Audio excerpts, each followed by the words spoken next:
కర్ణుడి చావుకి 1000 కారణాలు అంటారే, అలాగే పాపం జగన్ యొక్క ఓటమికి రకరకాల కారణాలు వెలుగులోకి వస్తున్నాయి. మొట్టమొదటిగా ఏంటంటే ఇసుక. పాపం ఇసుకని తన సామ్రాజ్య నిర్మాణం కోసం ఉపయోగించుకుందాం అనుకున్నాడు. కారణం ఏంటంటే ఇసుక ఒక రేటు పెట్టాడనమాట. ఆ రేటు ప్రకారం 357 రూపాయలు.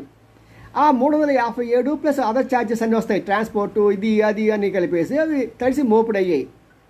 ఏం చేసామంటే దీనివల్ల ప్రభుత్వానికి ఆదాయం రావచ్చు, కానీ 10 లారీలకి పర్మిషన్ ఉంటే వీళ్ళు 50 లారీలు అదనంగా బ్లాక్లో అమ్మేసేవాళ్ళు. అదంతా కూడా జగన్ చేతికి వెళ్ళింది అనేది ప్రజలకు నమ్మకం. దీంతో పాటు ఏమైందంటే మన మద్యం పాలసీలో కూడా ఎక్కడ క్యాష్ ఇచ్చి పుచ్చుకునే వాళ్ళు కాదు, క్యాష్ మాత్రమే తీసుకునేవాళ్ళు. ఫోన్పే కానీ ఇంకా ఎలాంటి మాధ్యమం ద్వారా అందించినా సరే వాళ్ళు యాక్సెప్ట్ చేసేవాళ్ళు కాదు. దానికి తోడుగా ప్రపంచంలో ఉన్న చెత్త బ్రాండ్లన్నీ కూడా తీసుకొచ్చి అమ్మేవాళ్ళు. ఈ రెండు కూడా మంచి పోటీ పొడిచే